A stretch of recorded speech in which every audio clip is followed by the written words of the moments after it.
What grade would you give to Kyle and Steve Wilkes? This is good. I like this. Okay. We don't normally do grades on this show, but we will do it for you, 49ers Throwback, always supporting us in the community and asking the question. So, Kyle and Steve Wilkes, I would say, well, I'm gonna separate. I'm gonna separate them. Okay. I'm gonna go individually. So, Steve Wilkes, I'll go first on Steve Wilkes. You go first on Kyle, and then we'll flip flop. Steve Wilkes, I'm gonna give a B. The reason I'm going to give him a B is because kind of what I talked about, where in the first half, they really played soft coverage and just allowed the Rams to do whatever the hell they wanted. And actually, to start the second half, it was kind of similar. Luckily for them, the ball didn't necessarily bounce the Rams' way, and the 49ers were able to make plays. After that, the aggressiveness really amped up a level. But just too much underneath stuff given up for my liking. It was clear really after a quarter what the Rams wanted to do, and they just kept kind of doing the same thing. Just play soft coverage, not a lot of blitzing, whatever. Second half, they did ramp up the blitzing. They started to get home. They started to force the issue a little bit more, and you love to see it. So I would give him a solid B, but I would like to see maybe some of those adjustments happen a little bit quicker as he gets used to this team. What do you think about Kyle Shanahan? Shanahan, for me, I think it's I'm gonna give him a B plus A minus, and the reason for that is he's still scoring at least 30 points with this team. I think that decision to go for it on 4th and goal at the end of the half was huge.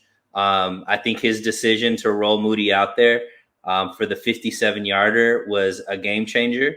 And these are things where I think some of the criticism about Shanahan is he's a little bit too conservative, not as aggressive. And those two were both aggressive moves that ended up getting, paying off. And I think were key moments in the 49ers actually winning the game. So the reason why I'm not giving them an A or an A plus is because I don't just put the offense on him. He's the head coach. So there were moments that, like you said, some of the adjustments that needed to be made weren't made quick enough, but I'll give him a A minus. I think that's fair. The only reason I wouldn't give him an A or an A plus is, and he talked about it after the game, Christian McCaffrey played every single snap. Like at some point you've got to get these other. They have a good running back room. They definitely do. Yeah. So use some of these other guys. Now again, and I've talked about this in the moment and watching the game, I don't feel like Christian McCaffrey was overused by any means. I mean, he had, I think, 23 touches. That's not crazy. But just looking back on it and realizing that those other players who I think can help this team win didn't even get a single snap. I think that you've definitely got to change that. And he acknowledged that. And shout out to Shanahan. You may not have heard it earlier, but I've been giving him a lot of credit lately, Sunil, because not only have I seen some growth in the way that he's handled Brock Purdy, but also being willing to come out and say things like, hey, normally that's on the position coach to make sure that the substitutions are going a certain way. But at some point, I, as the head coach, have to realize that he's been in there every play, and I have to make sure that these other players get a chance, and we are resting Christian McCaffrey. We need him all season long. I think Shanahan has shown a lot of growth. So maybe for this game, I'm giving him an A minus, but right now his leadership, which is something I've talked about a lot, he is trending upwards big time for me. So I wanted to give him a little bit of a shout out as well. And in due part, giving me a little pat on the back for being ahead of the game when it comes to Shanahan. Right. Yeah. Right. You already said you went from Shan-a-stan to Shana-fan, so you weren't believing it either. Look, I'm still levels above the average average 49er fan on the level of homerism when it comes to Kyle Shanahan. I'm still one of his top fans, and he knows that. I'm sure he's watching. I always got your back, Kyle.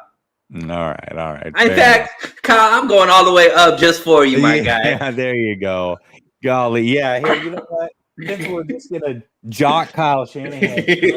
So, hold on a second. I got something for you. You're gonna need this here. Hold on. I know this doesn't make for a great show, but it'll be worth it in a second. I promise you, it'll be worth it. It'll Wardrobe change. Yeah. Hold on. There we go. Oh! Kyle Shanahan, bud. We love you. We love you here at Last Second Sports. You could do no wrong. $2 You sound like me. You sound like me. Chuck says, game was close because Brock Purdy missed the wide open TDs. Let's be real. Okay, hold on. The game definitely could have gotten out of hand had those been hit. Don't disagree with that. However, the defense gave up an awful lot as well early on in the game. They definitely clamped down, and for sure, the game could have been a bigger blowout. But I can go both ways with that. I think the 49ers could have blown them out if they had done just a little bit better on either side of the ball. So Gammon says, there we go, one-upper over here. Will you be attending a game during the Christmas break time frame? Cards, Ravens, Commanders. Also, I don't think that you are an Allen hater. He always calls me a Brandon Allen hater.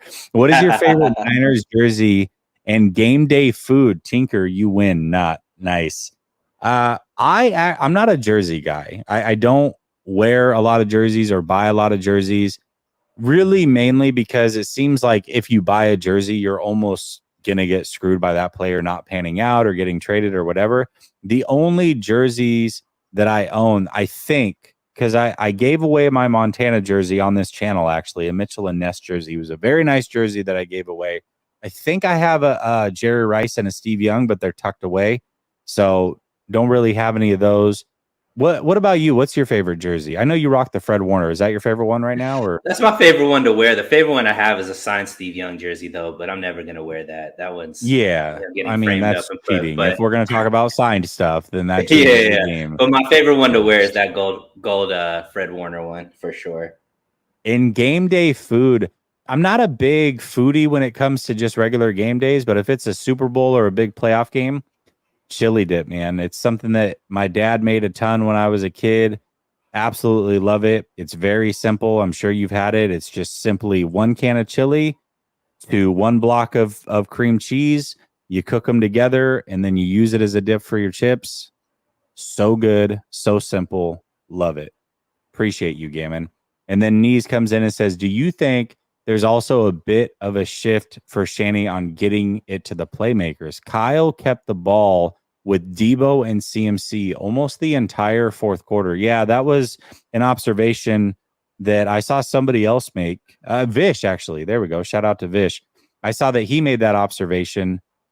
I didn't catch that until he had said it. So good catch by him.